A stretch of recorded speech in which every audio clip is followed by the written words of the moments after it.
Hello दोस्तों, मैं हूं डॉक्टर कुणाल और आज के इस बेहतरीन सेशन में आप सभी का स्वागत है। ओके बेटा, बात करेंगे इकोसिस्टम को with the help of inside base power pack power notes के साथ। आज इस इकोसिस्टम के ऊपर अपना स्ट्रॉन्ग होल्ड लेने वाले हैं, राइट। तो देखो, दो दो पेज के शॉर्ट नोट्स है, शॉर्ट नहीं पावर नोट्स है ये, राइट। तो इसमें भर भर के पावर भरा पड़ा है और बेटा इसको आप बार बार रिवर्स करोगे तो आपको कौन रोक सकता है आपको। अच्छा, एक बार मैं बताना चाहूंगा बेटा, आप मुझे पता है कि आप पावर नोट्स को फॉलो कर रहे हैं, आप मुझे मैसेज भी करते हैं, मुझे बताते हैं। Thank you so much for that. But अब देखो, ये जो पावर नोट्स है बेटा है दो दो पेज के, लेकिन इनको डेवलप करने के लिए कम से कम 5 से 6 घंटे लगते हैं, क्योंकि बहुत केयरफुली डिजाइन करना पड़ता है नोट्स को। आपको लगता है कि अरे दो दो पेज के, तो नहीं बेटा। ओके, तो बहुत मेहनत लगती है इसमें। अगर आप उस मेहनत को अप्रिशिएट करते हो, आपके केटी सर को सपोर्ट करना चाहते हो, तो वीडियो को जरूर लाइक किया कीजिए, ताकि मुझे पता चले कि यस यार, इन पावर नोट्स से आपका बेनिफिट हो रहा है। वीडियो को लाइक करना और चैनल को सब्सक्राइब करना ही आपके इमोशंस है बेटा। ओके, और अब आपके केटी सर को सपोर्ट करना चाहते हो तो आप इन वीडियोस को आपके दोस्तों के साथ शेयर भी कर सकते हो। चलो, आज के सेशन की शुरुआत करते हैं। इकोसिस्टम के बारे में बात करते हैं। तो व्हाट इज इकोसिस्टम? इकोसिस्टम क्या है? Ecosystem is a self sustainable functional unit of nature. एक नेचर का एक यूनिट है बेटा, जिसमें क्या होता है, ये हम इसके पहले चैप्टर में भी बात कर रहे थे कि ये रहा इकोसिस्टम। ये क्या होता है इकोसिस्टम? मतलब जैसे ग्रासलैंड है, अपने एक इकोसिस्टम हो गई, जैसे फॉरेस्ट हो गया, ओके, इस तरीके से। तो यहाँ पे क्या है, this is the self sustainable functional ecosystem, जहाँ पे लिविंग ऑर्गेनिज्म, यहाँ पे कई सारे लिविंग ऑर्गेनिज्म है, जैसे हम है, डॉग्स है, कैट्स है, काऊ है, बफेलो है, कई सारे हम साथ में रहते हैं। सो यहाँ पे क्या होते हैं, लिविंग ऑर्गेनिज्म एक दूसरे के साथ इंटरैक्ट करते हैं among themselves, and they also interact with the physical environment. ये एक दूसरे के साथ इंटरैक्ट करते हैं, साथ में ये लोग फिजिकल इन्वायरमेंट, मतलब यहाँ पे लाइट आ रहा है बेटा, लाइट का असर उनके ऊपर पड़ता है। यहाँ पे पानी है, पानी का असर इन लिविंग ऑर्गेनिज्म के ऊपर होता है, सॉइल का असर होता है, लाइट का असर होता है। इनको हमने अबायोटिक फैक्टर कहा इसके पहले चैप्टर में। सो इकोसिस्टम में होते हैं कुछ बायोटिक कंपोनेंट्स, कुछ अबायोटिक कंपोनेंट। अबायोटिक का बायोटिक के ऊपर अफेक्ट होता है, बायोटिक का बायोटिक के ऊपर भी अफेक्ट होता है, जिसे ही हमने इसके पहले चैप्टर में पॉपुलेशन इंटरेक्शन ऐसा नाम दिया था। तो ये रही इकोसिस्टम। एनसीईआरटी कहती है कि अगर इकोसिस्टम का अगर हम ध्यान से देखें तो यहाँ पे कुछ चीज हमें दिखाई देती है, जैसे कि अगर हम यहाँ पे भाई पेड़ पत्ते के बारे में अगर बात करें, तो मुझे यहाँ पे दिख रहे कुछ ट्रीज जो है, कुछ ट्री यहाँ पे, कई उसकी हाइट देखो इतनी सारी है। उसके बाद कुछ छोटे ट्री रहते, उसके बाद उससे भी छोटे कुछ ट्री रहते, उसके बाद और छोटे छोटे मुझे यहाँ पे श्रब्स हर्ब दिखाई देते हैं। तो मैं कहता हूँ this is the stratification, this is the stratification. Stratification मतलब क्या? What do you mean by stratification? Strata मतलब लेयर, है ना, जैसे स्ट्रैटिफाइड इपिथेलियम मतलब layered epithelium. So vertical distribution of different species occupying different level, it is called a stratification. This is the vertical distribution of different species. सही बात है, okay. कोई ऊपर के लेवल है, कोई नीचे के लेवल में, this is called as a stratification. सही है ना। अब बात करते हैं कि ये जो इकोसिस्टम है, अभी हमने कहा इकोसिस्टम में कुछ लिविंग ऑर्गेनिज्म है, कुछ अबायोटिक फैक्टर्स भी उसमें है। अब इस लिविंग, ये जो इकोसिस्टम है, इसके कंपोनेंट क्या है, बेसिकली इसके फीचर क्या है, इकोसिस्टम क्या करती है? भाई इकोसिस्टम प्रोडक्शन शो करती है, कुछ चीजों को बनाती है। वो क्या बनाती है वो हम देखेंगे। इकोसिस्टम में डिकम्पोजिशन भी होते हैं कई सारी चीजों का, उसके बारे में हम बात करेंगे।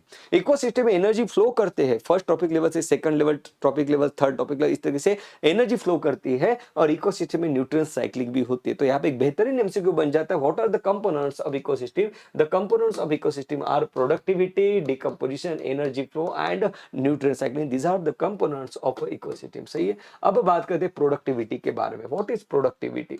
अगर मैं प्रोडक्टिविटी की बात करूं, मतलब इकोसिस्टम में कुछ चीजें प्रोड्यूस होती है, जिसको हम प्रोड्यूसर्स कहते हैं।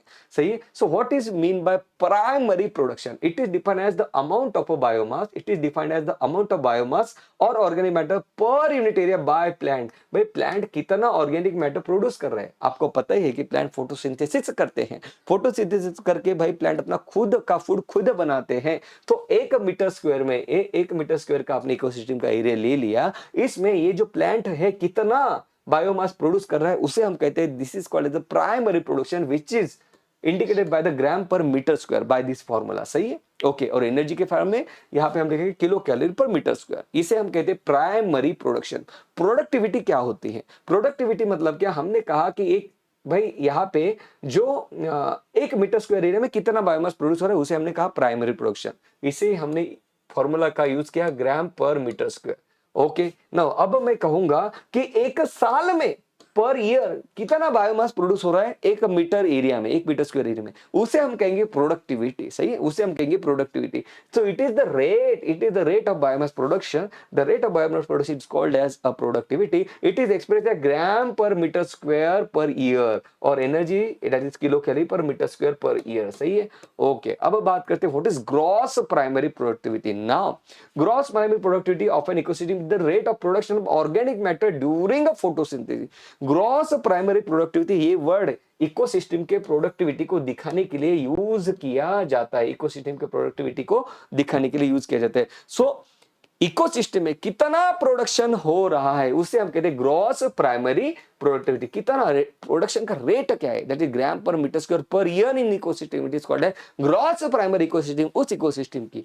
नाउ अब ये जो प्लांट भाई जो कुछ ऑर्गेनिक मैटर प्रोड्यूस करते हैं उसके बाद हर्बिवोर्स आते हैं उसको खा लेते हैं, लेकिन क्या ये सभी के सभी जो फूड प्लांट ने बनाया ये कंज्यूमर को, दैट इज हर्बिवोर के लिए उसने अवेलेबल करके दिया? नहीं, है ना। तो हम यहाँ पे क्या कहते हैं, अ considerable amount of this gross primary productivity, मतलब जितना ऑर्गेनिक मैटर, जितना फूड इस ट्री ने बनाया उसमें से कुछ फूड भाई उसको भी तो चाहिए प्लांट को सर्वाइव करने के लिए। वो कई सारे मेटाबॉलिक रिएक्शन कर रहा है, मिनरल्स को ट्रांसपोर्ट करा रहा है, उसका अपना एक वहां पे भी रेस्पिरेशन चल रहा है, तो वो खुद भी जो फूड बनाता है उसको ये यूज करता है। तो हम कहते हैं considerable amount of gross primary productivity is utilised by plant in respiration. तो gross primary productivity minus respiration में कितना अमाउंट यूज हो रहा है इस जो बायोमास प्रोड्यूस हुआ वो छोड़ के जो मुझे दिखाई देता है उसे हम कहते हैं नेट प्राइमरी प्रोडक्टिविटी। अब ये जो नेट प्राइमरी प्रोडक्टिविटी ये है बेटा कंज्यूमर के लिए अवेलेबल है, मतलब कोई भी गोट आके डियर आके उस प्लांट को खा सकता है, वो नेट प्राइमरी प्रोडक्टिविटी उसके लिए अवेलेबल है। ओके, नाउ अब यहां पे देखो, तो एक डियर आएगा, ये ट्री को खा रहा है, प्लांट को खा रहा है, दैट इज हर्बिवोर आता है प्रोड्यूसर को खा रहा है। उसके बाद वो जो डियर है, वो जो शीप है, वो जो गोट है, वो भी तो खुद ग्रो कर रही है, राइट, उसका भी उसमें भी तो मसल बिल्डिंग हो रहा है। तो उसमें जो बायोमास का प्रोडक्शन हुआ उसे हम कहते हैं सेकेंडरी प्रोडक्टिविटी, उसे हम कहते हैं secondary productivity. It is the rate of formation of new organic matter by the consumer. सही है, इस तरीके से। ओके भाई साहब, अब आप बढ़ते हैं आगे। Now let's talk about what is decomposition. ये तो बात हो गई कि भाई ऑर्गेनिक मैटर किस तरीके से प्रोड्यूस होता है। अब बात करते हैं ऑर्गेनिक मैटर किस तरीके से डिकम्पोज होता है। So break down of complex organic matter into inorganic substances. यही जो ऑर्गेनिक मैटर है, ऑर्गेनिक मैटर मतलब ये जैसे स्टार्च हो गया है ना, ये जो कॉम्प्लेक्स ऑर्गेनिक मैटर है, it is broken down into carbon dioxide, water and the nutrient, it is called as decomposition। अब इसका ही ब्रेक कर देना कार्बन हाइड्रोजन ऑक्सीजन में, उसे हम कहते हैं डिकम्पोज कर देना।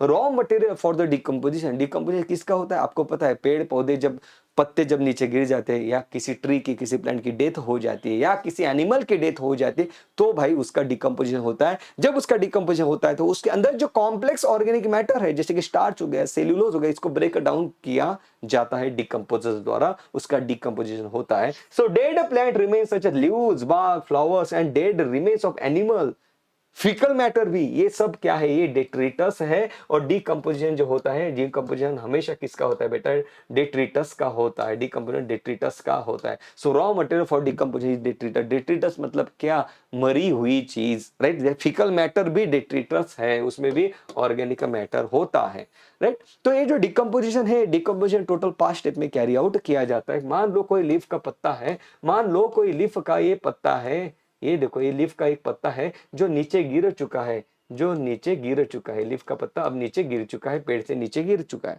अब सबसे पहले इसका डिकम्पोजिशन देखो किस तरीके से होता है। हालांकि हम स्टेप बाय स्टेप पढ़ेंगे, लेकिन एनसीईआरटी कहती है जो हम स्टेप पढ़ने वाले साइमल्टेनियसली होते हैं, ओके। लेकिन हम समझने के लिए स्टेप बाय स्टेप पढ़ते हैं। तो ये देखेंगे सबसे पहले इस लीफ का क्या होगा। तो सबसे पहले यहाँ पे आते हैं डेट्रीवोर्स। सबसे पहले यहाँ पे डेट्रीवोर्स आते हैं, जैसे कि अर्थवर्म। अर्थवर्म आने के बाद क्या करता है, इसको भाई कट करना शुरू कर देता है। तो इसके फ्रैगमेंट छोटे छोटे, लीफ के छोटे छोटे टुकड़े बन जाएंगे, पत्ते छोटे छोटे, बहुत ही छोटे छोटे उसके पार्टिकल्स बन जाएंगे। इसे हम कहते हैं fragmentation. So first step in this particular decomposition it is the fragmentation। कौन करता है, अर्थवर्म जैसे छोटे छोटे ऑर्गेनिजम्स करते हैं। सो डेट्रियोस, हम इसे डेट्रियोस कहते हैं, जो कि इसको कट कर रहे हैं। फिर क्या होता है, ध्यान से देखो, जब कभी भी बारिश होगी तो यहाँ पे ये जो डेट्रिटस है उसमें जो वाटर सोल्यूबल इनऑर्गेनिक न्यूट्रिएंट है, वाटर सोल्यूबल इनऑर्गेनिक न्यूट्रिएंट है, जैसे उसमें कुछ मिनरल्स होंगे, ओके, वो क्या करते हैं, वो नीचे सॉइल में चले जाते हैं। मान लो ये जो पत्ता था, लीफ का जो पत्ता था, ये ऐसे जमीन पे गिर चुका था, ऊपर से बारिश हुई बेटा, इसमें जो मिनरल्स थे जो कि इनऑर्गेनिक है, ऐसे ये जो इसमें जो मिनरल्स थे जो कि इनऑर्गेनिक है, ऐसे ऐसे ऐसे नीचे सॉइल में चले गए, सही है, नीचे सॉइल में चले गए, और वो नीचे जाने का it gets precipitated as unavailable soil. ये मान लो यहाँ पे कोई एक अलग ट्री है, इस तरीके से इस ट्री का जो है भाई यहाँ पे रूट है इसके, और ये रही ट्री, ये जो न्यूट्रिएंट है लीच हो रहे हैं, मतलब पानी के साथ नीचे नीचे नीचे नीचे जा रहे हैं, और यहाँ पे एज अनअवेलेबल सॉल्ट वो प्रेसिपिटेट हो जा रहे हैं। इसे कहते हैं हम, ये ऐसे सॉल्ट है जो कि ये जो ट्री है वो उसको यूज नहीं कर पाती, क्योंकि जमीन के बहुत अंदर तक ये चले गए हैं। This is called as leaching. Leaching मतलब लीच होना, मतलब टपकते हुए नीचे नीचे चले जाना, इस तरीके। सबसे पहले फ्रेगमेंटेशन हुआ, फिर लीचिंग हुई, समझने के लिए बोल रहे हैं, वैसे तो हमने देखा सब कुछ साइमल्टेनियसली हो रहा है। फिर यहाँ पे क्या होता है भाई, ये जो छोटे छोटे टुकड़े कर दिए, फ्रेगमेंट्स कर दिए डेट्रीवोर ने, दैट इज अर्थवर्म ने, फिर यहाँ पे आ जाते हैं बैक्टीरिया और फंगस, और फिर उसको वो खाना शुरू कर देते हैं। It degrade the detritus into simpler inorganic substances and this process is called as catabolism. Catabolism मतलब क्या, कट करना या उसको डिस्ट्रॉय कर देना। तो यहाँ पे बैक्टीरिया आते हैं, फंगस आते हैं। फंगस तो अपने बॉडी के बाहर एंजाइम सिक्रेट कर देते हैं, जिसके बाद वो जो वहां पे ऑर्गेनिक मैटर था वो ब्रेक होना शुरू कर देता है, और वो इनऑर्गेनिक मैटर में उसको रिलीज कर देता है, सही है, ओके। इस तरीके से कैटाबोलिज्म यहाँ पे हो रहा है। सबसे पहले कौन आया, अर्थवर्म आया, उसके बाद भाई लीचिंग हुई, उसके बाद कैटाबोलिज्म हो रहा है। अब उसके बाद क्या होता है, ह्यूमिफिकेशन। नाउ अब क्या हुआ, यहाँ पे बैक्टीरिया और फंगस तो आ गए थे, उन्होंने क्या किया, उसमें से स्टार्च को खा लिया, राइट। उनमें से लेट्स से कि उसने उनमें से उन्होंने कुछ ऑर्गेनिक मैटर या कुछ प्रोटीन्स को भी उन्होंने खा लिया। लेकिन यहाँ पे क्या होता है, यही जो पत्ता था लीफ का, उसमें होते हैं कुछ बहुत स्ट्रॉन्ग, कुछ बहुत स्ट्रॉन्ग चीजें होती है। देखो वो क्या है, so accumulation of dark coloured amorphous substance is called humus, is called as humification. अब क्या होता है देखो, तो हमने देखा कि भाई फंगस बैक्टीरिया ने डिकम्पोजिशन तो कर दिया, फंगस बैक्टीरिया में डिकम्पोजिशन तो कर दिया, लेकिन कुछ चीजों को वो डिकम्पोज नहीं कर सकते, मतलब ब्रेक नहीं कर सकते, जैसे कि रेजिन, जैसे कि लिग्निन, है ना। तो रेजिन लिग्निन को खा नहीं सकते क्योंकि बहुत ज्यादा स्ट्रांग होता है। तो रेजिन लिग्निन एक्यूमुलेट हो जाता है, जिसे हम ह्यूमस कहते हैं, ओके, ह्यूमस कहते हैं। सो देखो humus, it is a highly resistant to the microbial action and it undergo decomposition at an extremely slow rate. इसका भी डिकम्पोजिशन होगा, लेकिन बहुत धीरे धीरे धीरे, बहुत कम होगा, सही है। ये है ह्यूमस, और इसलिए तो हम ह्यूमस को एज अ फर्टिलाइजर हम फार्म में यूज करेंगे तो अच्छा है, क्योंकि फर्टिलाइजर ये क्या करता है, ह्यूमस धीरे धीरे भाई इसके अंदर जो कि न्यूट्रिएंट है धीरे धीरे रिलीज करता है। एकदम से रिलीज करेगा तो जब बारिश आएगी तो वो फर्टिलाइजर भाई जो न्यूट्रिएंट है बहते हुए फार्म के बाहर चले जाती है। इसलिए ह्यूमस को अच्छा मतलब हम फर्टिलाइजर भी मानते हैं, सही। ओके, सो आपको ह्यूमस पता चल गया। ह्यूमस मतलब क्या भाई, बैक्टीरिया फंगस आए, उन्होंने कैटाबोलिज्म किया, लेकिन रेजिन लिग्निन को वो तो ब्रेक नहीं कर पाए, तो रेजिन लिग्निन का जो मास एक्यूमुलेट हो गया उसे हमने ह्यूमस कहा, सही है। फाइनली आ जाता है मिनरलाइजेशन। फिर ये जो इनऑर्गेनिक न्यूट्रिएंट है, जैसे सोडियम, पोटेशियम, फास्फोरस, ये जो इनऑर्गेनिक न्यूट्रिएंट थे जो ह्यूमस के पास थे, it is release, so release of inorganic nutrients from the humus by some microbe, it is called as mineralization, है ना। माइक्रोब्स क्या है, ये रेजिन को अब डाइजेस्ट करना शुरू कर देते हैं, वहां से न्यूट्रिएंट्स रिलीज होना शुरू हो जाते हैं सॉइल में, जिसे हम मिनरलाइजेशन कह रहे हैं। नो, ऐसे कौन से फैक्टर है जो इस पर्टिकुलर डिकम्पोजिशन को बढ़ावा देते हैं या कम कर देते हैं। जैसे कि अगर हम माने, अगर किसी डिट्रिटस में अगर लिग्निन और काइटिन ये अगर ज्यादा है, तो भाई देखो लिग्निन तो बहुत स्ट्रांग रहता है, काइटिन आर्थ्रोपोड का एक्सोस्केलेटन बनाने वाला ये भी स्ट्रांग मटेरियल से बना हुआ है। तो अगर ये किसी डेट्रिटस में है तो उसका डिकम्पोजिशन स्लोली स्लोली होगा, सही है, इसको डिकम्पोज करना डिफिकल्ट है। अगर किसी डेट्रिटस में शुगर नाइट्रोजन है तो बैक्टीरिया तो आराम से उसका कैटाबोलिज्म कर पाएंगे, तो डिकम्पोजिशन रेट बढ़ जाता है। अगर एनवायरमेंट वार्म है, मॉइस्ट है, तो ये तो अच्छा एनवायरमेंट है फंगस के लिए। अगर ऐसी चीज है तो डिकम्पोजिशन फास्टर हो जाता है। लो टेम्परेचर, अगर कहीं पे टेम्परेचर कम है तो भाई बैक्टीरिया फंगस के एंजाइम ठीक से काम नहीं करते, फिर वो कैटाबोलिज्म ठीक से नहीं करेंगे, डिकम्पोजिशन का रेट जो है स्लो हो जाएगा। सो लो टेम्परेचर या अब्सेंस ऑफ ऑक्सीजन, इससे डिकम्पोजिशन रेट कम हो जाता है, सही है। ओके भाई साहब, चलो अब बढ़ते हैं आगे, बात करते हैं एनर्जी फ्लो के बारे में। अब एनर्जी फ्लो के बारे में बात करते हैं तो देखो एनसीईआरटी कहती है कि भाई जो सनलाइट है, सनलाइट, सो सन से जो लाइट आ रहा है उस सनलाइट में जो 400 से लेकर 700 नैनोमीटर की जो वेवलेंथ है उसको ही प्लांट फोटोसिंथेसिस के लिए यूज कर सकते हैं। सो उसे हम कहते हैं photosynthetically active radiation. So what is PAR? PAR it is the light available for the photosynthesis. सही है। सो of the incident solar radiation less than 50% is the PAR. So sunlight से जो लाइट आ रहा है उसमें 50% से भी कम पीएआर रीजन को बिलोंग करता है, और उसमें से भी 10% ही प्लांट अपने फोटोसिंथेसिस के लिए यूज करते हैं। देखो, plant capture only 2 to 10% of the PAR. बस इतने से लाइट में ही प्लांट, इतने सारे प्लांट अपने फोटोसिंथेसिस कर पा रहे हैं। देखो कितनी एनर्जी है लाइट में। ओके भाई, अब यहाँ पे बात की जा रही है ग्रेजिंग फूड चेन की और डेट्रिटस फूड चेन की। तो आपको एक चीज पता है कि भाई जो ग्रास होता है, ग्रास को गोट खाता है, गोट को मैन खाता है। ओके, हम इसे ग्रेजर्स कहते हैं ना, गोट या कैटल जो ग्रास को खाती है उसको हम कहते हैं ग्रेजिंग एनिमल्स, और इस चेन को हम कहते हैं ग्रेजिंग फूड चेन। तो ग्रास मतलब क्या है, प्रोड्यूसर हो गया, फिर ये गोट उसको कंज्यूम करती है, तो मैंने कहा ये प्राइमरी कंज्यूमर है। और गोट को भाई मैन खाता है, तो मैं कहता हूं मैन सेकेंडरी कंज्यूमर है। ओके, मान लो इस मैन को टाइगर खा रहा है, तो मैं कहूंगा कि वो टर्शियरी कंज्यूमर हो गया यहाँ पे। ओके, वैसे तो सेकेंडरी है लेकिन हाइपोथेटिकली बात कर रहे हैं। सही है। सो इसे कहते हैं ग्रेजिंग फूड चेन। वैसे ये क्या होते हैं, detritus food chain. Detritus food chain मतलब क्या है, it begins with the dead organic matter. अभी हमने देखा डेट्रिटस मतलब क्या। So detritus it begins with the detritus which is the organic matter, dead organic matter. It is made up of decomposer. इसमें आते हैं फंजाई और बैक्टीरिया। डीकंपोजर्स और also known as saprotrophs. Decomposer also known as saprotrophs. सही है। तो यहाँ पे डेट्रिटस फूड चेन कहाँ से शुरू होगी, तो सबसे पहले हम, जैसे हमने यहाँ पे ग्रास लिखा वैसे यहाँ पे हम लिखेंगे डेट्रिटस है, डेट्रिटस निकाल लेंगे। फिर इसके ऊपर इसको खाने वाला हम लिखेंगे बैक्टीरिया, फंजाई, है ना, इस तरीके से हम बात करेंगे। फिर इसके बाद कुछ और बैक्टीरिया लिखेंगे जो कि भाई रेजिन और लिग्निन को भी डाइजेस्ट कर रहे थे। इस तरीके से डेट्रिटस फूड चेन को हम ड्रॉ कर सकते हैं। इसलिए भाई detritus food chain, grazing food chain, दो फूड चेन एक बड़े बड़े कैटेगरी में हमने फूड चेन को डिवाइड कर दिया। एक रहती है ग्रेजिंग फूड चेन, एक रहती है डेट्रिटस फूड चेन। सही है ना। अब यहाँ पे देखो कुछ इंपॉर्टेंट पॉइंट शायद ही आप मिस कर गए होंगे, लेकिन भाई पावर नोट्स में कैसी चीजें मिस होगी, है ना।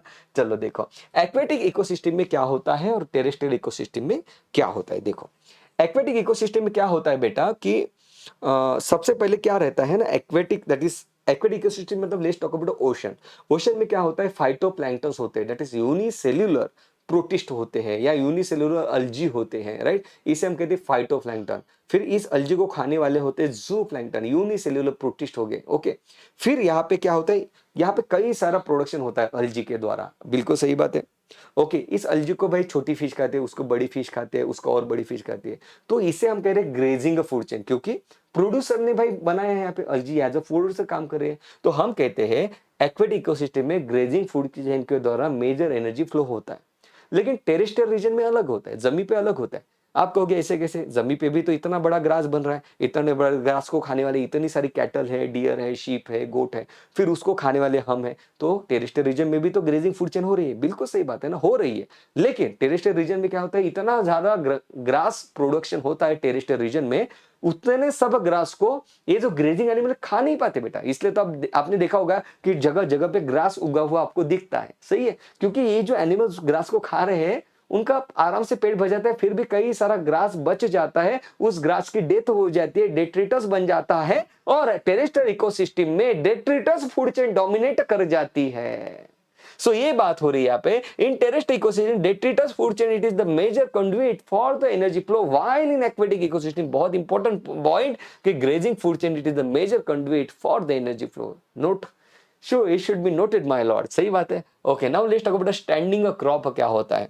अब हमने देखा यार कि प्रोड्यूसर को हम कहते हैं this is the first trophic level, उसके ऊपर कंज्यूमर आता है, जैसे कि शीप आ गई तो मैं कहूंगा ये तो सेकंड ट्रॉपिक लेवल, राइट। फिर शीप को खाने के लिए मैन आएगा, मैं कहूंगा this is the secondary consumer and this is the tertiary trophic level. इस तरीके से हम बात करते हैं। Now the biomass at a particular trophic level, मान लो मैंने प्रोड्यूसर जो फर्स्ट टॉपिक लेवल है उसका कंप्लीट बायोमास निकाल लिया, तो मैं कहूंगा this is the standing crop of that trophic level or that particular ecosystem। सही है। so biomass at a particular tropic level it is called as standing crop, कि इस ट्रॉपिक लेवल का ये बायोमास है, उसे हम कहते हैं स्टैंडिंग क्रॉप है, उसे हम कहते हैं standing crop.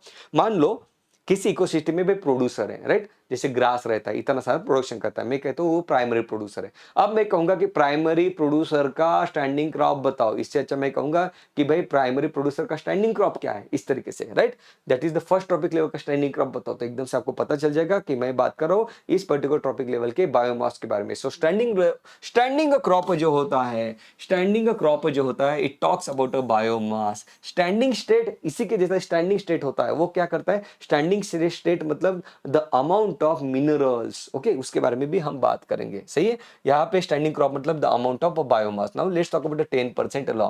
So only 10% of the energy is transfer to each trophic level from the lower trophic level. ये जो लोअर ट्रॉपिक लेवल है, यहां से हमेशा एनसीईआरटी कहती है कि ये जो प्रोड्यूसर है, मान लो उसने 10,000 जूल इतनी एनर्जी प्रोड्यूस कर ली है, तो कंज्यूमर क्या 10,000 जूल एनर्जी ले लेता है? नहीं, इस 10,000 जूल में से 10% ही कंज्यूमर ले पाते हैं। फिर सेकेंडरी ट्रॉपिक लेवल जो है, दैट इज सेकेंडरी कंज्यूमर है, वो यहाँ पे प्राइमरी कंज्यूमर से 10% एनर्जी लेंगे। सो हम कहते हैं only 10% of the energy transfer to each trophic level from the lower trophic level.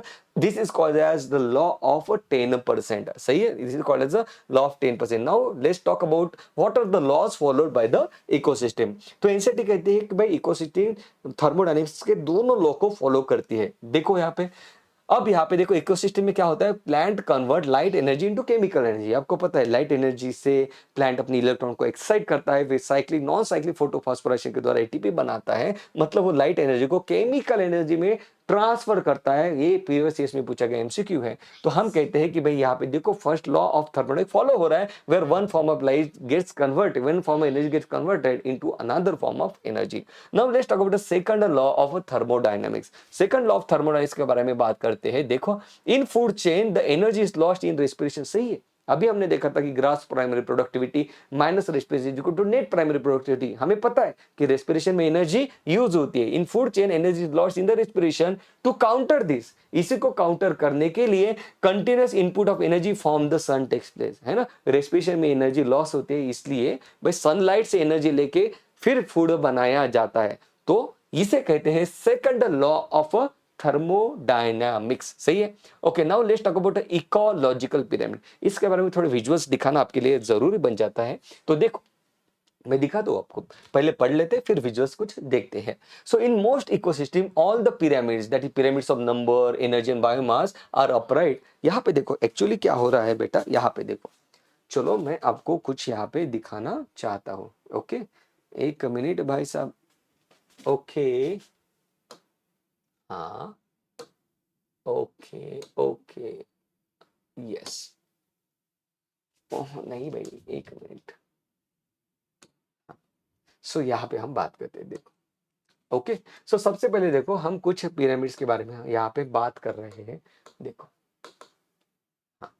So ecological pyramid, ecological pyramid हम क्या करते हैं, देखो इकोलॉजिकल पिरामिड में हम किस तरीके से इकोलॉजिकल पिरामिड ड्रॉ करते हैं। सो ये रही फूड चेन, ये रही फूड चेन, जहाँ पे प्राइमरी प्रोड्यूसर को हर्बिवोर खाता है, हर्बिवोर को कार्निवोर खाता है। ओके, ये रही फूड चेन। फिर क्या होता है, देखो हम इसी को इस तरीके से यहाँ पे ड्रॉ करते हैं, मतलब सबसे नीचे प्रोड्यूसर आएंगे, उसके ऊपर दैट इज उसको खाने वाले कंज्यूमर, उसके बाद सेकेंडरी कंज्यूमर, सही है। अब देखो क्या होता है, अब यहाँ पे देखो क्या होता है कि हम ग्रास लैंड में एनर्जी का पिरामिड ड्रॉ करते हैं। देखो ये मैंने ग्रास ड्रॉ किया, सबसे पहले मुझे ग्रास ही करना पड़ेगा, जो कि प्रोड्यूसर है, उसको खाने वाला ग्रास होगा, उसको खाने वाला स्नेक, सही है। और अब देखो कि हम मान रहे हैं यहाँ पे ग्रास के पास इतनी सारी एनर्जी है, सही है। अभी हमने देखा उसका 10% वो ग्रास हॉपर को देता है, उसका 10% वो स्नेक को देता है, और इसलिए हमें ग्रास लैंड में एनर्जी का जो पिरामिड है ये अपर राइट दिखाई देता है। जबकि फॉरेस्ट की अगर मैं बात करूं तो फॉरेस्ट में होते हैं ट्री, ट्री के ऊपर डिपेंड करते हैं बर्ड। तो मैंने देखा कि ट्री के पास इतनी सारी एनर्जी है यार, ओके, बर्ड उसको खा के उसके ऊपर जिंदा है, सही है। जैसे हमने बात करेंगे कि भाई एक्वेटिक इकोसिस्टम के बारे में, जहाँ पे सबसे नीचे आ जाते हैं, यहाँ पे जहाँ पे सबसे नीचे यहाँ पे आ जाते हैं फाइटोप्लैंक्टन, है ना। फाइटोप्लैंक्टन को खाने वाले ज़ूप्लैंक्टन, उसको खाने वाली फिश। इस तरीके से हम यहाँ पे लॉ ऑफ 10% को बात करते हैं। तो सबसे पहले जो सबसे ज्यादा एनर्जी रहती है ये प्रोड्यूसर के पास रहती है, और हम कहते हैं कि pyramid of energy in all the three ecosystem, that is grassland, forest and aquatic ecosystem, the pyramid is always upright. इन तीनों में हमें अपराइट पिरामिड दिखाई देता है एनर्जी का। सो हमेशा याद रखना, the pyramid of energy is always upright. Okay, बिल्कुल सही बात है। अब देखो पिरामिड ऑफ नंबर, अब हम क्या करते हैं, ग्रास ऊपर स्नेक लिख लिया, अब मैं यहाँ पे नंबर लिखूंगा। तो ग्रास का नंबर मुझे पता है कि इतना सारा ग्रास का नंबर है, उसको खाने वाले ग्रास ऊपर का नंबर थोड़ा कम, उसको खाने वाले स्नेक का नंबर और भी कम होता है। मैं कहता हूँ pyramid of number is upright in case of grass land. जबकि फॉरेस्ट की अगर मैं बात करूँ, तो मैं यहाँ पे ये देखता हूँ कि एक ट्री है,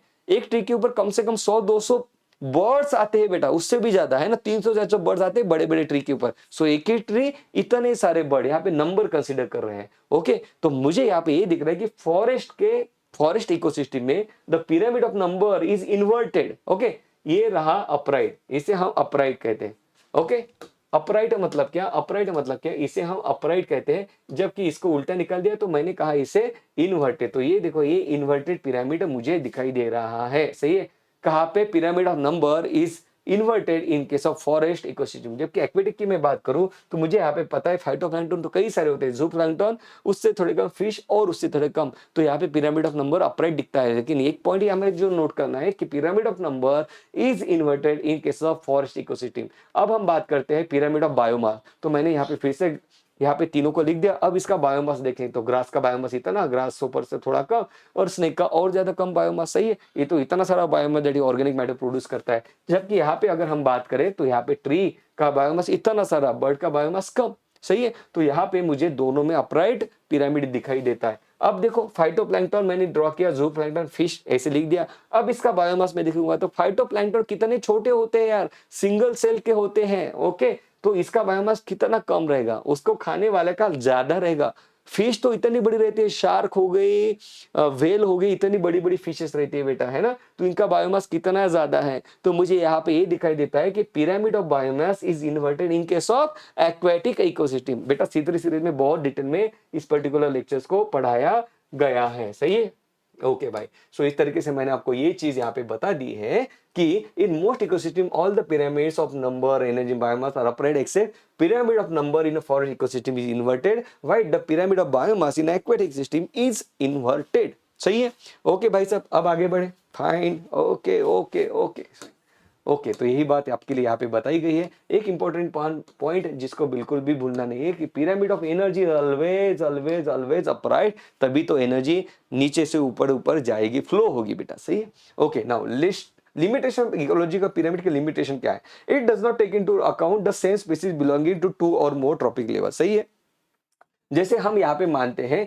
कि भाई ये जो फिश है ये छोटी वाली को भी तो डायरेक्टली खा सकती है, लेकिन पिरामिड जब हम ड्रॉ करते हैं तो इसको अकाउंट नहीं लेते हैं, तो इसका ड्रॉप हो गया। It assumes a simple food chain, लेकिन भाई नेचर में ऐसे सिंपल फूड चेन नहीं होती। हम पिरामिड में क्या सोचते हैं कि भाई ये प्रोड्यूसर है, मान लो एक ग्रास है, मान लो इस ग्रास को कोई कोई एक इंसेक्ट खा रहा है, फिर इंसेक्ट को मान लो कोई एक माउस खा रहा है, फिर मान लेते हैं कि इस माउस को एक स्नेक खा रहा है। इस तरीके से ऐसे बारे में बात करते हैं पिरामिड, लेकिन ये स्नेक इस इंसेक्ट को डायरेक्टली भी तो खा सकता है। It is called as a complex food chain exist करती है एक्चुअल में, रियलिटी में। तो पिरामिड जो है ये इसको कंसिडर नहीं करता है, इसका ड्रॉबैक हुआ है। वाइल यहाँ पे हम देखते हैं कि यहाँ पे किसी भी सैप्रोफाइट जो डिकम्पोजर्स है उसको यहाँ पे जगह नहीं दी गई है, जैसे कि फंजाई वगैरह को, तो ये इसका ड्रॉबैक हो गया। सही है, now let's talk about ecological succession. अब जो हम बात करते हैं इकोसिस्टम की, यार इकोसिस्टम बनती है कैसी है, इकोसिस्टम जो है बनती कैसे है, तो देखो मान लो कोई एक रीजन है, वहां पे कोई भी ऑर्गेनिज्म नहीं है, वहां पे सिर्फ पत्थर है, तो क्या होगा, वहां पे सिर्फ पत्थर है तो क्या होगा, मान लो ये सिर्फ यहाँ पे पत्थर पत्थर है वहां पे, तो क्या होता है बेटा, तो आपको तो पता है एयर में होते हैं छोटे छोटे स्पोर्स, है ना, एयर में छोटे छोटे स्पोर्स होते हैं। तो ऐसे ही यहाँ पे क्या होता है, सबसे पहले अलजी यहाँ पे आ जाएगी, सबसे पहले अलजी अपने स्पोर के तो उड़ते उड़ते यहाँ पे आ जाएगी। सही है, फिर अलजी जो है भाई रॉक, भाई यहाँ पे तो पानी है नहीं, तो क्या होगा, यहाँ पे अलजी का हेल्प करने के लिए फंगस भी आ जाते हैं। ये सब हवा में रहते हैं बेटा, इसलिए तो आप आपके टेबल के ऊपर ब्रेड रख दो, फिर 2-3 दिन में खराब हो जाता है। वहां पे फंगस कहाँ से आए, चलते हुए थोड़ी ना, वो एयर में था बेटा, वैसी एयर में ये चीजें रहती है। तो यहाँ पे भी इस अलजी के साथ फंगस आता है, एसोसिएशन बना देता है, जिसे हम लाइकेन कहते हैं। फिर ये फंगस क्या करता है, ये जो लाइकेन क्या करता है, लाइकेन यहाँ पे एसिड सिक्रेट करता है, जिसकी वजह से ये जो रॉक था उससे सॉइल बनना शुरू हो जाता है, रॉक एक तरीके से डिजोल्व हो रहा है, विदरिंग ऑफ रॉक उसे हम कहते हैं। सही है, है। फिर ये जो सॉइल है धीरे धीरे धीरे इस सॉइल में क्या हो जाता है, धीरे धीरे मॉइस्चर पकड़ लेती है और धीरे धीरे धीरे अल्जी के बाद ब्रायोफाइट्स यहाँ पे आने लगते हैं। फिर यहाँ पे टेरिडोफाइट, जिम्नोस्पर्म, एंजियोस्पर्म आएंगे और एक कंप्लीट इकोसिस्टम आपकी बन जाएगी। This is called as a primary succession. Succession is seen in areas where no living organism ever exist. ऐसे जगह पे ये हुआ है जहाँ पे कभी भी कोई भी ऑर्गेनिज्म नहीं रह रहा था, जैसे कि बेयर और rock area. This is called as primary succession. This begins in a newly cooled larva, bare log और न्यूली क्रिएटेड पॉन्ड में ये चीज होती है, बहुत धीरे धीरे होती है। ओके, ऐसे ही एक होता है बेटा सेकेंडरी सक्सेशन। सेकेंडरी सक्सेशन मतलब क्या, मान लो कोई एक फॉरेस्ट है, उस फॉरेस्ट में आग लग गई, पूरा फॉरेस्ट जल गया, सही है। अब यहाँ पे क्या होता है बेटा कि कुछ कुछ स्पोर्स होते हैं जो जमीन के नीचे रहते हैं, किसी किसी ट्री के रूट बहुत ज्यादा जमीन के नीचे रहते हैं, ये तो फिर भी ग्रो कर जाएंगे जब फायर शांत हो जाएगी तब। तो अब यहाँ पे क्या होता है, इससे यहाँ पे सेकेंडरी सक्सेशन होता है। देखो सेकेंडरी सक्सेशन क्या है, secondary succession is seen in areas which lost all the living organism that existed, for example due to forest fire. This is called as secondary succession. अब यहाँ पे जैसे फायर बुझ जाएगी तो ये जो रूट थे, ये जो स्पोर है, फिर से जर्मिनेट कर जाएंगे, कुछ सीड रहेंगे, कुछ सीड जर्मिनेट कर जाएंगे। तो सेकेंडरी सक्सेशन वहां पे पाया जाता है जहां पे ऑलरेडी पहले लिविंग ऑर्गेनिज्म थे, लेकिन जैसे कि फॉरेस्ट हो गया, जैसे कहीं कब बाढ़ आ गई, उसमें वो सब डिस्ट्रॉय हो गए, तो अब फिर से वो ग्रो करने लगते हैं, फिर से इकोसिस्टम डेवलप हो जाती है। This is called as secondary succession. It begins in abandoned farm, है ना, it begins in abandoned farm और बर्न और कट फॉरेस्ट में हमें सेकेंडरी सक्सेशन दिखाई देता है। सेकेंडरी सक्सेशन जाहिर सी बात है फास्टर होगा, क्योंकि वहां पे ऑलरेडी कुछ सीड प्रेजेंट है जमीन के अंदर, वहां पे ऑलरेडी कुछ रूट्स प्रेजेंट है, तो सेकेंडरी सक्सेशन फास्टर होता है as compare to primary succession. Now let's talk about कुछ टर्मिनोलॉजी। नाउ ये इकोलॉजी सक्सेशन मतलब क्या, सो देखो the gradual and fairly predictable change in the species composition of given area, it is called as ecological succession. जैसे हमने कहा कि अगर बेयर रॉक एरिया है तो सबसे पहले वहां पे अल्जी आएगी, फंगस आएगा, लाइकेन बनेगा, बाद में ब्रायोफाइट आएंगे, तो हम प्रेडिक्ट कर सकते हैं कि सबसे पहले कौन आएगा। तो सबसे पहले एक कम्युनिटी आएगी, फिर दूसरी कम्युनिटी, फिर तीसरी कम्युनिटी, इसे कह रहे हैं सक्सेशन, मतलब एक के बाद एक आना। इस तरीके से इकोलॉजिकल सक्सेशन होता है। दिस चेंजेस ये प्रेडिक्टेबल होते हैं बेटा, है ना, ये बहुत इंपॉर्टेंट वर्ड है, इसके ऊपर एमसीक्यू आता है। Now this changes lead finally to a community that is in nearly equilibrium with the environment and that is called as a climax community. बाद में क्या होता है, टेरिडोफाइट, जिम्नोस्पर्म सब कुछ बन गए, लिविंग ऑर्गेनिज्म आ गए वहां पे, है ना, जैसे कि डियर आ गया, टाइगर आ गया, तो इसे हम कहते हैं क्लाइमैक्स कम्युनिटी। फाइनली ये क्लाइमैक्स कम्युनिटी अपनी बन गई। Now very first species that invade a bare area, जैसे लाइकेन, उसे हम क्या कहेंगे, उसे हम पायोनियर स्पीसीज कहेंगे कि हाँ भाई ये सबसे पहली इस इकोसिस्टम में आई, इसने ही तो इस इकोसिस्टम को डेवलप कराया, हम उसे पायोनियर स्पीसीज कहते हैं। Now the entire sequence of communities, ये जो कम्युनिटी का एक सीक्वेंस है, जैसे लाइकेन आया, ब्रायोफाइट आया, बाद में एक एक यहाँ पे आते गए। सो दिस ये जो कम्युनिटी का सीक्वेंस है, उस कम्युनिटी के सीक्वेंस को हम सीरर कहते हैं, इस कम्युनिटी के सीक्वेंस को हम सीयर कहते हैं, सही है। The entire sequence of community that successively change in a given area, it is called as sere. Now the individual transitional communities are term as seral stages और सीरल कम्युनिटी, सही है। तो यहाँ पे हमने कहा कि लाइकेन आया, ब्रायोफाइट आया, मान लो लेट्स से कि उसका टेरिडोफाइट आया, जिम्नो आया, एंजियोस्पर्म आया, तो इसे हम कहते हैं, इस सीक्वेंस को हमने सीयर कहा, और इस इंडिविजुअल कम्युनिटीज को हम कहेंगे सीरल कम्युनिटीज, इस इंडिविजुअल कम्युनिटीज को हम कहेंगे सीरल कम्युनिटीज। सही बात है बेटा, ओके चलो अब आगे बढ़ते हैं। Now now let's talk about the xerarch succession. Xerarch succession क्या होता है, जीरो फाइट मतलब ड्राई एरियाज में रहने वाले, वैसे जीरार्ड सक्सेशन हमें ड्राई एरिया में दिखाई देता है, और वहां पे सबसे पहले कौन आएगा ड्राई एरिया में, सबसे पहले लाइकेन आएगा। लाइकेन एसिड को सीक्रेट करता है, रॉक डिसॉल्व होता है, सॉइल फॉर्म होती है, सॉइल फॉर्म होती है तो वहां पे ब्रायोफाइट आएंगे, धीरे धीरे ग्रास डेवलप होगा, फॉरेस्ट डेवलप होगा। ये फॉरेस्ट डेवलप हो गया भाई म्यूजिक कंडीशन, मतलब मॉइस्चर, जब वहां पे कंप्लीट फॉरेस्ट डेवलप हो जाएगा बेटा, तो मॉइस्चर क्रिएट होता है ना, राइट, तो इसे हम कहते हैं मेजिक कंडीशन, है ना। तो इसे हमने कहा जीराज कंडीशन, मतलब ड्राई एरियाज में यहाँ पे सक्सेशन होना शुरू हुआ, और ultimately magic condition that is moisture वाली कंडीशन आपको मिल गई। किसी भी फॉरेस्ट में जाओ आप तो आपको मॉइस्चर फील होता है, ड्राई एरिया थोड़ी ना रहता है फॉरेस्ट वाला, राइट, वो मॉइस्चर, उसके अंदर मॉइस्चर रहता है, क्योंकि वाटर वेपर रिलीज हो रही है स्टोमेटा के थ्रू, जो आपके एनवायरनमेंट में दिखाई देते हैं, तो मॉइस्चर वहां पे ज्यादा रहता है, सही है। ओके, तो जीरा सक्सेशन कहाँ पे पाया जाता है, ड्राई एरियाज में पाया जाता है, अल्टीमेटली मेजिक कंडीशन आती है। हाइड्राच मतलब क्या, ये ऐसी चीज होती है जो कि पानी से शुरुआत होती है इसकी। Okay, it takes place in a wet area. यहाँ पे जो सबसे पहली स्पीसीज आती है वो आते हैं फाइटोप्लैंक्टन। फाइटो मतलब क्या, माइक्रोस्कोपिक अल्जी हो रही भाई, फाइटोप्लैंक्टन, सिंगल सेल यूनिसेलुलर अल्जी, उसे फाइटोप्लैंक्टन कहेंगे हम, सही है ना। फाइटोप्लैंक्टन के बाद यहाँ पे धीरे धीरे धीरे जिनके पास रूट है ऐसे प्लांट आने शुरू हो जाते हैं। फिर पानी के ऊपर तैरने वाले प्लांट आने शुरू हो जाते हैं। फिर रीड स्वैम्प, मार्श मीडो आ जाते हैं, स्क्रब होता है, फॉरेस्ट धीरे धीरे फॉर्म होने लगता है। अगर मैं आपको इसका भी अगर दिखाना चाहूँ कि भाई किस तरीके से हाइड्राश होता है, तो देखो मैं उसको भी आपको एक बार दिखा देता हूँ ताकि चीजें आपके माइंड में क्लियर हो जाए। ओके सही, ओके भाई चलो यहाँ पे देख लेते हैं। हाँ ये देख लिया। ओके एक मिनट बेटा। ओके हाँ, so let me show you कि हाइड्रा सक्सेशन क्या होता है। ओके हाइड्रा सक्सेशन मतलब ऐसा सक्सेशन जो कि पानी में होता है। ओके चलो इसको हम देख लेते हैं, इसको हम देख लेते हैं। ओके कहा गया कहा गया कहा गया कहा गया न्यूट्रिएंट साइक्लिंग, हाइड्रा सक्सेशन को देखना है ना। Fine okay okay, primary succession ही हो गया, ये हो गया जीराज, जीराज के बाद आएगा हाइड्राज, जीराज के बाद आएगा हाइड्राज। हाइड्राज कहाँ गया भाई।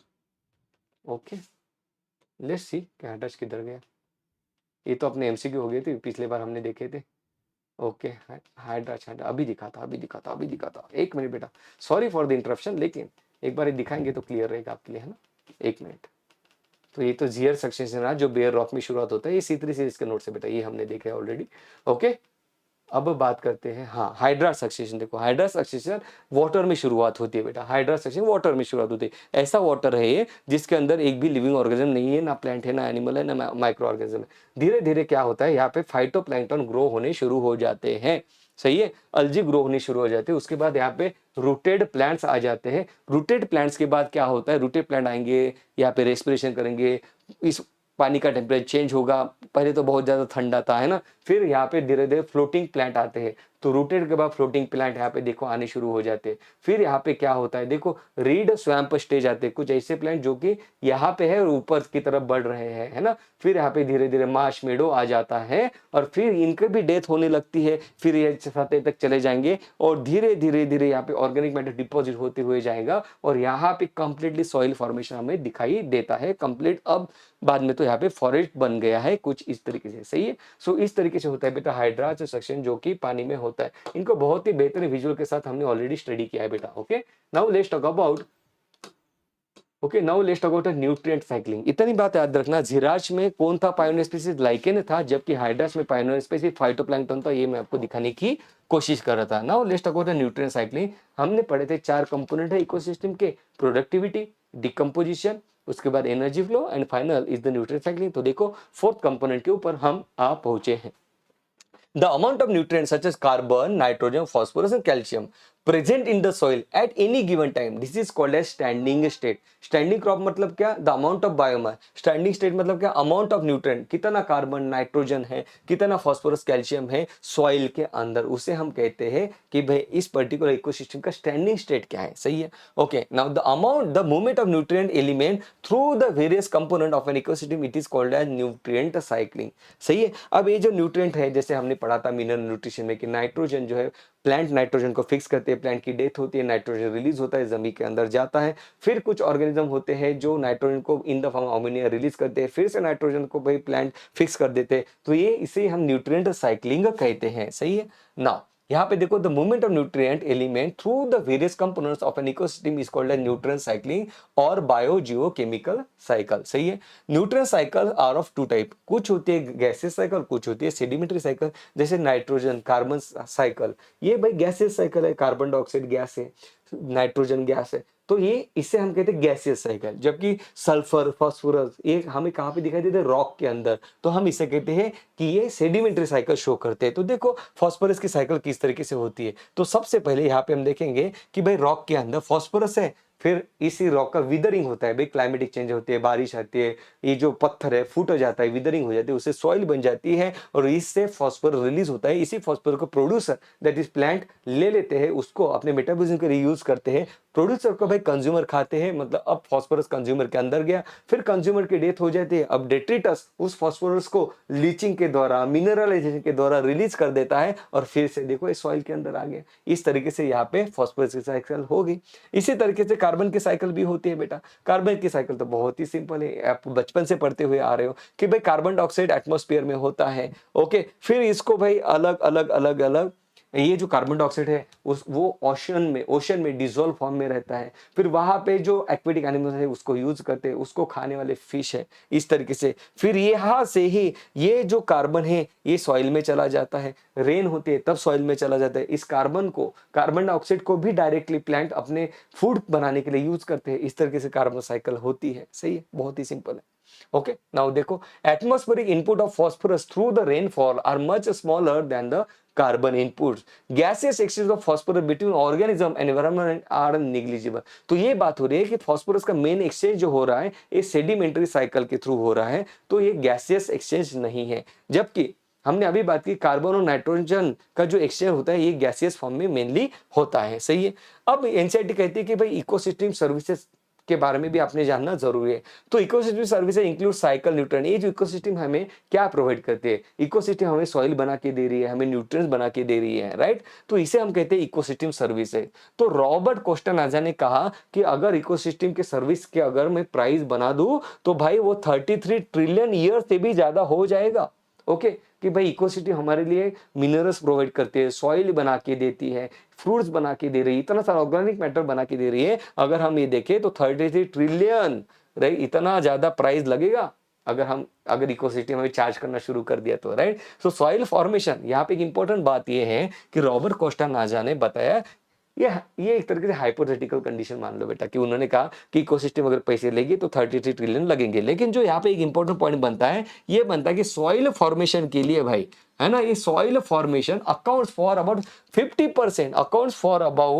50% of the cost. So maximum cost जो आपको लगेगी, मान लो इकोसिस्टम कोई आदमी है वो इतनी सारी सर्विसेज दे रहा है, तो सबसे ज्यादा चार्ज आपको किसके देने पड़ेंगे, सॉइल फॉर्मेशन के देने पड़ेंगे। Soil formation accounts for about 50% of this 33 trillion amount. सही है। इस तरीके से मतलब ये मान लो यार कि सॉइल फॉर्मेशन बहुत दिक्कत वाली चीज है, इकोसिस्टम आपको सॉइल फॉर्म करके दे रही है, मतलब बहुत बड़ा काम कर रही है। ओके बेटा, सो इस तरीके से पावर पैक पावर नोट्स के साथ हमने क्या किया है, इस पर्टिकुलर चैप्टर को कंप्लीट किया है।